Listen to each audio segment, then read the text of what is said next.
ओम नमः सदेभ्यः। ओम नमः सदेभ्यः। ओम नमः सदेभ्यः। आत्म बने परमात्मा हो, शांति सारे देश में है। देश ना सर्वोदय महावीर के संदेश में, महावीर के संदेश में।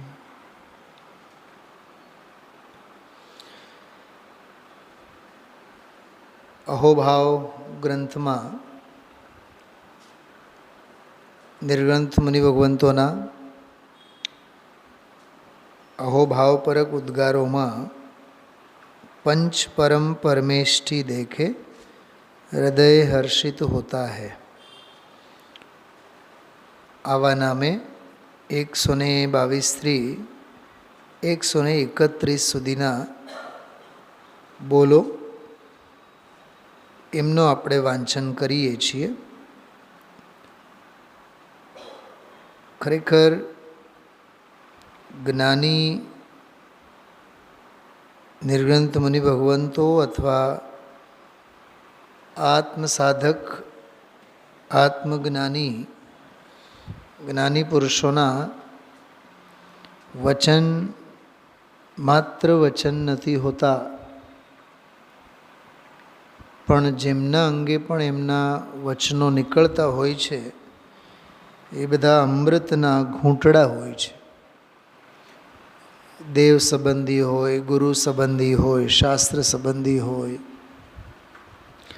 मार्ग मोक्ष मार्ग के मोक्ष संबंधी होय,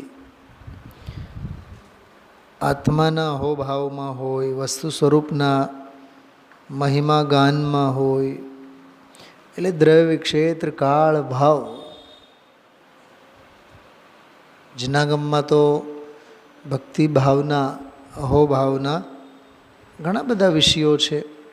द्रव्य तीर्थंकर चक्रवर्ती कामदेव बराबर, क्षेत्रे विदेह क्षेत्र भरत क्षेत्र ख्याल में आयो, सिद्ध क्षेत्र सिद्ध शिला।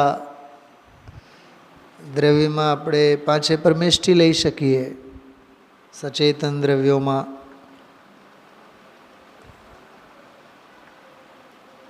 अचेतन द्रव्यों में समोशरणादिकनो महिमा, अन्य विषय भोगोनी बात गौण करो तो समोशरणनो महिमा, दिव्य ध्वनिनो महिमा। दिव्य ध्वनि शू है? जड़ ज छे ने, छतां एनो अहोभाव। तो एवी रीते द्रव्य में पांच परमेष्टि ज्ञानी साधक बधा ज आवी जाय एमां। अरहंत भक्ति सिद्ध भक्ति बधुज द्रव्य में आवी जाए। क्षेत्र में सिद्ध क्षेत्र वगैरह में हमणा जे बात करी। काल में त्रिकाल स्वभावनो महिमा, आत्मानुभवना स्वकाळनो महिमा, अनादि निधन त्रिकाल वस्तु स्वभावनो महिमा। ख्याल में आयो? अथवा सम्यक्तनी कालब्धिनो महिमा, धन्य काल, धन्य समय, धन्य घड़ी। ख्याल में आयो? धन्य अवसर, बोलो आओ मंगलमय अवसर, रूड़ो अवसर, ये तो कालनो महिमा है।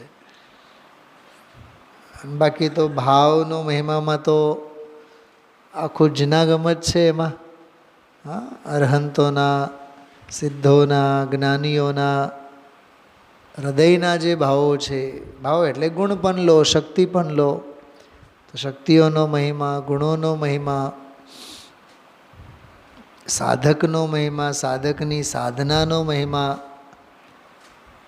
साधकों में रहेली शुद्ध विशुद्ध परिणतिनो महिमा। ये बधो अहोभाव भावनो एम। सत्पात्र जीवना वैराग्यना भावोनो महिमा, तत्व रुचिवाळा जीवनी रुचि ના રુચિનો મહિમા, નાની ઉંમર છે. આજે ભારીલ સાહેબને યાદ ન કર્યા ગુરુદેવશ્રીએ? હા, આવવાના છે, થોડાક દિવસ રહેવાના છે. હા, એમના મોટા દીકરા પરમાત્મ પ્રકાશ, નાના દીકરા અધ્યાત્મ પ્રકાશ. બોલો, એ નામનો કેવો મહિમા કર્યો. ઉજ્જૈનના ફૂલચંદજી, હા, ઝાંઝરી એમના દીકરાના દીકરા. દીકરા એટલે વિમલભાઈ, ગુજરી ગયા એ હમણાં વરસ, 1.5 વર્ષ પહેલાં, 2 વર્ષ પહેલાં. એમના દીકરા મોટા અરહંત પ્રકાશ. બોલો, હમણાં જ 7:15 વાગે મારી વાત થઈ એની સાથે.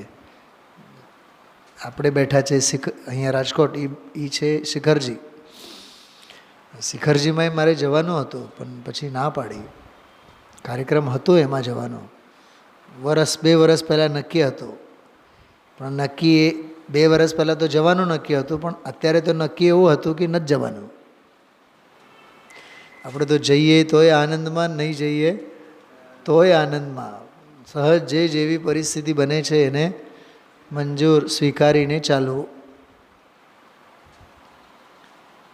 અરહંત પ્રકાશ, એનો નાનો ભાઈ છે, એનું નામ છે સિદ્ધ પ્રકાશ. એની 2 બહેનો છે. એકનું નામ છે આનંદ ધારા, બીજીનું નામ છે જ્ઞાન ધારા. બોલો,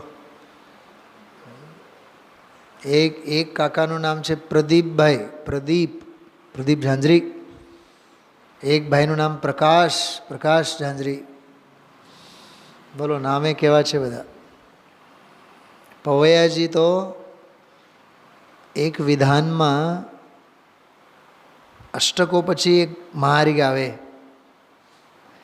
એ અરિઘમાં ઝાંઝરી પરિવારના બધા જ સભ્યોના નામ ઉમેરીને અરિઘ લખ્યું છે. ઓલાની વાતે નહોતી ખબર, મેં 2-3 વખત એ લોકોને કીધું, પરિવારના સભ્યોને. આ બધો અહોભાવની વાત છે, મહિમા ગાનની વાત છે, યશોગાનની વાત છે. આજે કિરીટભાઈ, હું આજે ભાગ છે ને, ભાગ બીજો પરમાત્મ પ્રકાશ 175 અને 74 નંબરના પાનાનો થોડુંક વાંચન કરતો હતો. 175 નંબરનું પાનું, એમાં એનો વિસ્તાર તો 174 ઉપર છે. ભગવાન મહાવીર સિંહની પર્યાયમાં હતા ત્યારે મુનિરાજો કેવી રીતે સંબોધન કર્યા હશે, કઈ ભાષા હશે, એ શું સમજ્યા હશે, એવું બહુ સરસ એ આખું કથાનક સમજાવ્યા.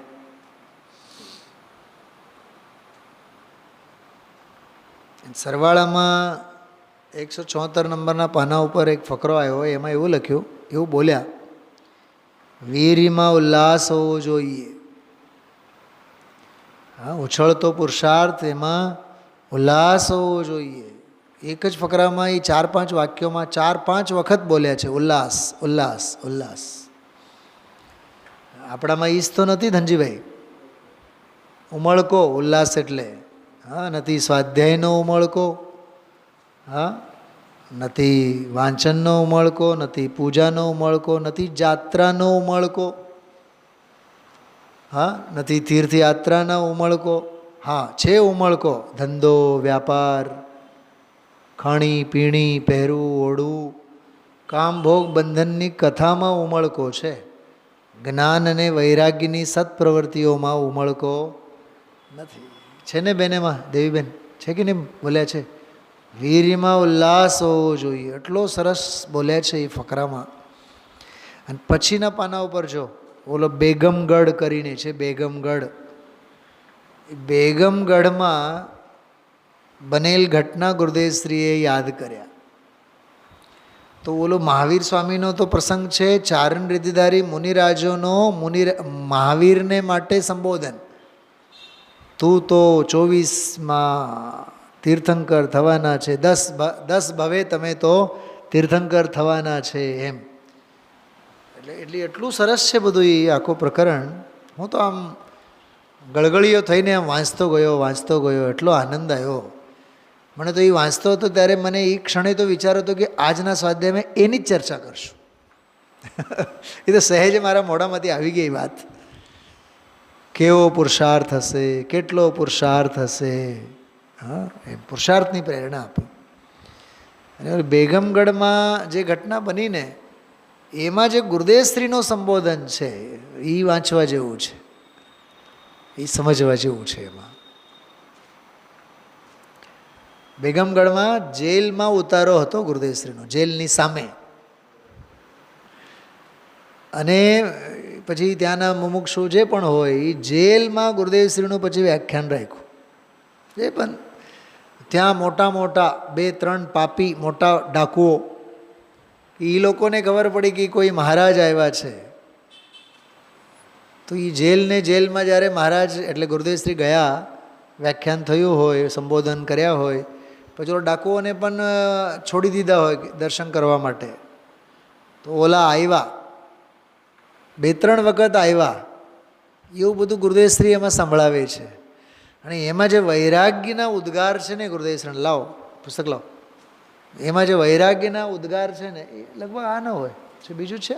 સરસ, હા, જો આમાં છે, બહુ સરસ છે. આમાં આમ તમને એમ થઈ જાય કે કેટલું સરસ, આમ કેટલું આમ ખરેખર. તો થયેલા પ્રવચનોમાંનો અંશ પણ આવા છે ને, આડાવાળા થોડાક કાઢીને આપણે 2 પાના 4 પાના 6 પાના એ થોડોક આમ વાંચવું જોઈએ, વાંચતું રહેવું જોઈએ આપણે.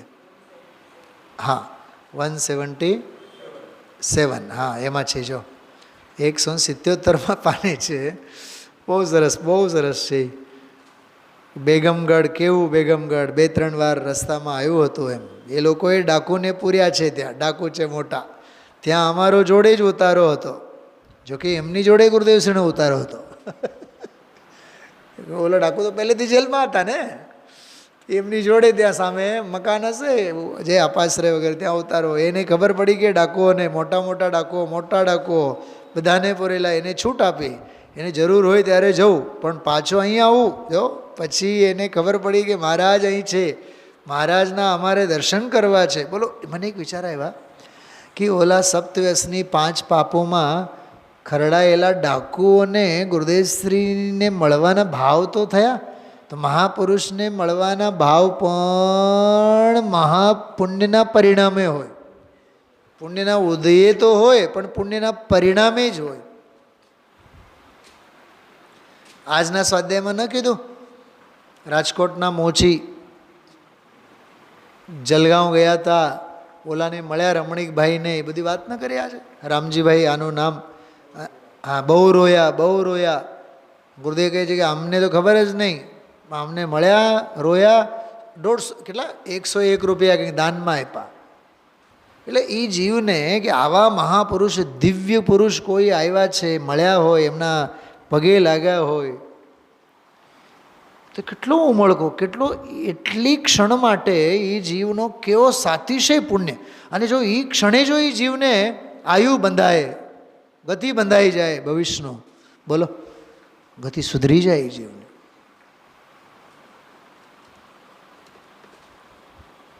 સમજવા જેવું છે આ બધું. આ જો ડાકો, મોટા પાપ કરેલા 3 ડાકુ, જો મહાપાપી એમ બોલતા જાય.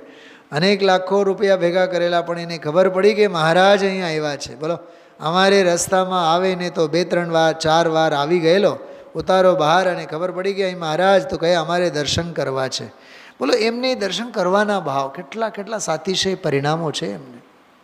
અરે જીવોને ભગવાનના દર્શન કરવાના ભાવ નથી થતા. ઘણા જીવોના પરિણામોમાં તો એટલી કઠોરતા.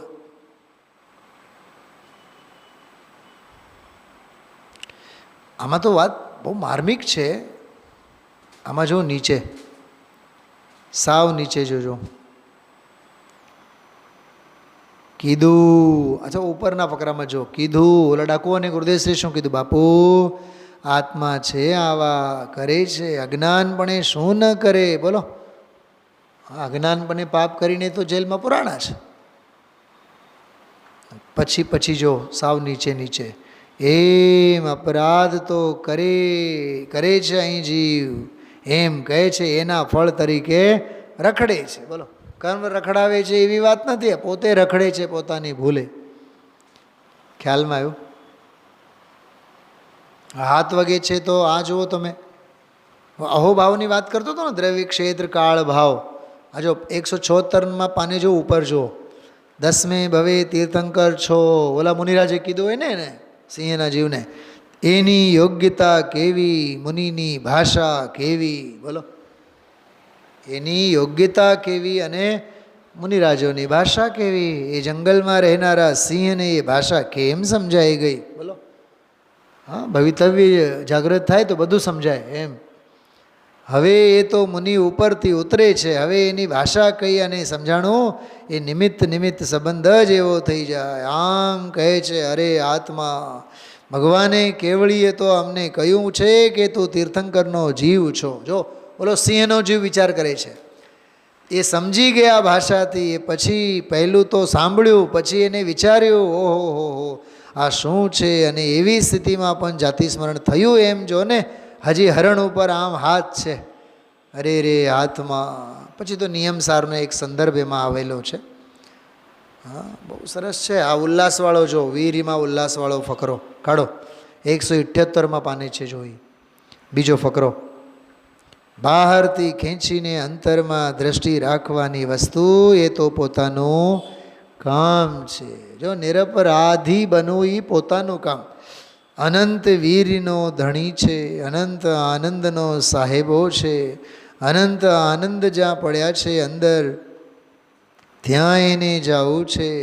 એ તો હોંશથી જાય ને. જો અંદરમાં કેવી રીતે જાય? હોંશથી જ જવાય ને. જો ઉત્સાહ જોઈએ, વીર્યમાં ઉત્સાહ જોઈએ, સ્વભાવમાં જવા સન્મુખ થવાનો વીરનો ઉત્સાહ જોઈએ.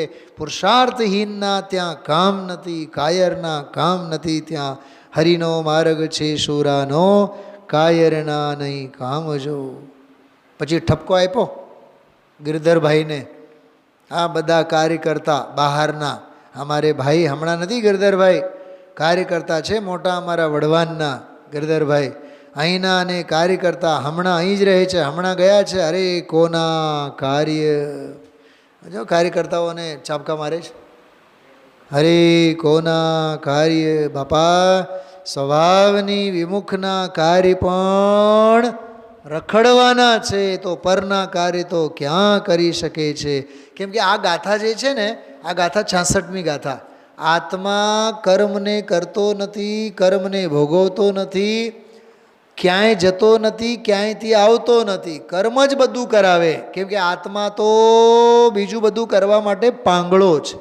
આ ગાથામાં એમ છે, આત્મા તો પંગુ છે, લંગડો છે. એમ તમારે જે કહેવું એ કહો, લંગડો કહો તો લંગડો, પાંગળો કહો તો પાંગળો, બીજાને જોવા માટે આંધળો કહો તો આંધળો.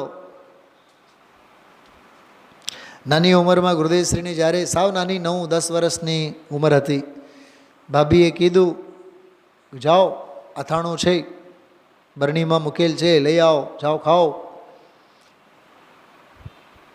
ગુરુદેવશ્રી જોયા તો એમાં બધા જીવાતો બધી થયેલી કપડા ઉપર. બસ તે ક્ષણેથી જ હવે અથાણું નહીં ખાવાનું પ્રતિજ્ઞા લીધી. ભાભીએ પૂછ્યું, કાં અથાણું ન લીધું? ગુરુદેવશ્રીએ કીધું નહીં. ત્યારે એણે એક રૂઢિપ્રયોગનો પ્રયોગ કર્યો ભાભીએ, ખાકરની ખિસકોલીને સાકરના સ્વાદ શું. તો ગુરુદેવશ્રી બોલે છે ઘણીવાર, ભલે ને અમે ખિસકોલી, અમે ભલે ને ખાકરના ખિસકોલી, પણ અમે અથાના તો નહીં જ ખાઈ. મારી સાથે એક બનાવ બન્યો હતો કિરીટભાઈ, 97-98ની વાત છે. હું હજી 6 મહિના થયા હતા મને અહીંયા આવીને.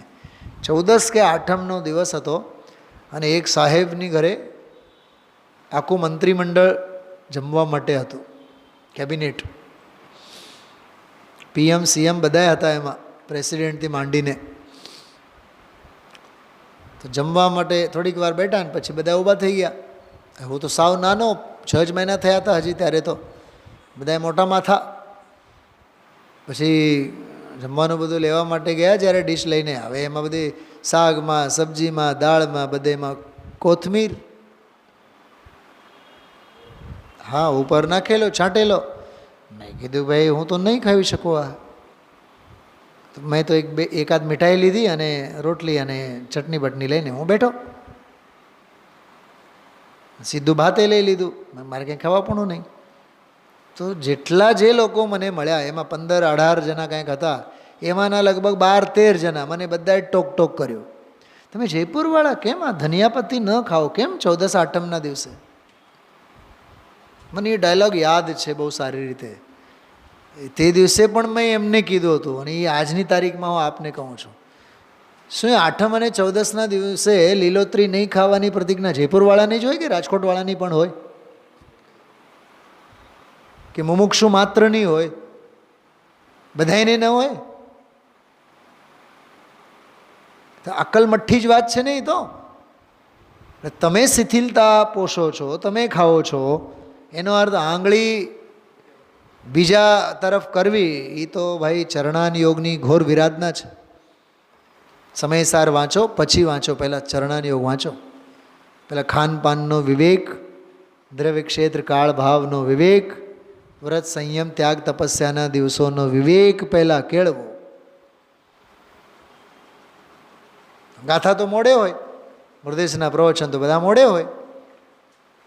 હમણાં શિખરજીમાં ગઈકાલથી શિબિર ચાલુ થયું, તો આજે એક સાંજે વિદ્વાનનો પ્રવચન ચાલતો હતો, મેં હમણાં સાંભળતો હતો ઉદયપુરના રાજકુમારજીનો. એક બહુ સરસ વાક્ય બોલ્યા કે મોટા મોટા ભવનો બધા વધતા જાય છે પણ ભાવનાઓ અમારી ઘટતી જાય છે. કિરીટભાઈ, કુંદ કુંદ ભવન, અમૃતચંદ્ર ભવન, જેટલા કરોડ રૂપિયા એના પાછળ ખર્ચા થયા હોય ને, સમજો 2 કરોડ, પણ 2 જણા પણ બેસીને ત્યાં વાંચવા માટે કોઈ જાય નહીં. 2 જણાની વાત કરું છું. મચ્છર અને માખીઓ ઉડતી હોય. હા, કામવાળીનો સૌભાગ્ય સવાર બપોર સાંજ પોતું મારવા માટે એ ઘડીક શ્વાસ લે ત્યાં, બીજા કોઈ પાસે ત્યાં જવા માટે, જઈને બેસવા માટે, ધ્યાન ધરવા માટે. હા, તો ભવનો વધી ગયા પણ ભાવના.